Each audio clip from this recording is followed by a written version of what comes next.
नमस्कार, मी प्रियंका जावळे. नात्यांची गरज आणि त्याचा पाया आज आपण बघणार आहोत. कॉम्प्रोमाइज, ऍडजस्टमेंट्स की एक्सेप्टन्स. कॉम्प्रोमाइज म्हणजे तडजोड करणे. ऍडजस्टमेंट्स म्हणजे एखादी गोष्ट सुधारण्यासाठी केलेले बदल. आणि एक्सेप्टन्स म्हणजे स्वीकार करणे. कॉम्प्रोमाइज, ऍडजस्टमेंट्स, एक्सेप्टन्स हे सर्व आपण नातेसंबंधांमधल्या अडचणी दूर करण्यासाठी वापरत असतो. मला असं वाटतं की एक्सेप्टन्स हा सर्वात प्रभावी उपाय आहे आणि कॉम्प्रोमाइज आणि ऍडजस्टमेंट्स हे तात्पुरते उपाय आहेत. ते फक्त काही काळासाठी परिस्थिती बॅलन्स करायला मदत करतात. परंतु एक्सेप्टन्स हा कुठल्याही प्रॉब्लेमवर संपूर्ण सोल्युशन आहे. तो प्रभावी आणि आनंददायी आहे. कॉम्प्रोमाइज आणि ऍडजस्टमेंट्स ह्याच्यामध्ये त्यागाची भावना उत्पन्न होते आणि एक्सेप्टन्स यामध्ये प्रेम आणि समाधानाची भावना उत्पन्न होते. म्हणूनच ते आनंददायी आहे. जेव्हा नातेसंबंधांमध्ये प्रॉब्लेम्स किंवा तणाव उत्पन्न होतात तेव्हा कधी कधी परिस्थिती तर कधी कधी समोरचा व्यक्ती सुद्धा स्वीकारणे अवघड वाटू लागते. अशा वेळेस एक्सेप्टन्स पण अवघड वाटू लागते. तर आता बघूयात एक्सेप्टन्स सोपा कसा करता येईल. एक्सेप्टन्स म्हणजे समोरची परिस्थिती आवडणे अथवा हवी असणे असा होत नाही. आपण एखादी परिस्थिती आपल्याला आवडायला लागेल किंवा फेवरेबल होईल तेव्हा एक्सेप्ट करू असा विचार करतो. परिस्थिती एक्सेप्ट करण्यासाठी तिच्या बदलाची वाट बघत बसतो. इथे आपलं चुकतं. ऍक्च्युअल मध्ये परिस्थिती ही एक्सेप्टन्सच्या नंतर बदलत जाते. एक्सेप्टन्स म्हणजे परिस्थिती निवडणे अथवा समर्थन देणे असा होत नाही. अडचण आली की परिस्थिती आपण पटण्याची वाट बघतो. ती पटली तर तिला समर्थन देऊ, तिची निवड करू असा विचार करतो. पण हे नातेसंबंधांमध्ये वर्क करत नाही. त्यांना स्वीकाराची नितांत गरज असते.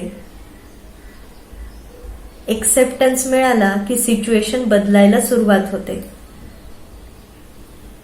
एक्सेप्टन्स म्हणजे आपण त्या गोष्टीला आपल्या आयुष्यात थोडीशी जागा करून देतो. जेव्हा ती आपण सध्याच्या परिस्थितीमध्ये बदलू शकत नाही. अशा वेळी एक बेनिफिट असतो. आपण समोरच्यालाही बदलत नाही, आपण स्वतःही बदलत नाही आणि तरीही आहे त्या परिस्थितीत आपण कम्फर्टेबल फील करायला सुरुवात करतो. हा असतो एक्सेप्टन्स. यामध्ये पेन, सफरिंग, शेम असं अजिबात नसतं. एक्सेप्टन्स ही सक्रिय प्रक्रिया आहे. Active process.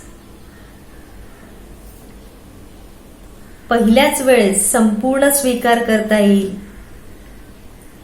हे फक्त काही लोकांनाच जमतं. काही हरकत नाही.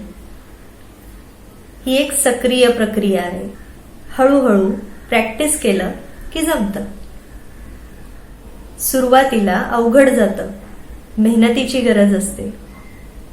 पण याचे परिणामच इतके प्रभावशाली असतात की आपण आपसुकच एक्सेप्टन्सकडे वळायला सुरुवात होते.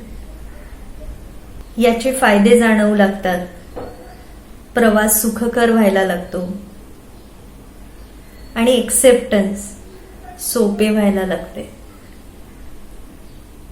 एक्सेप्टन्स म्हणजे गिव्हिंग अप असं अजिबात नाही.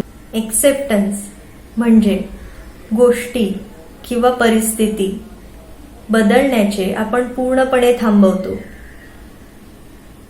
किंवा बदलांवर काम करणेच सोडून देतो, असा होत नाही.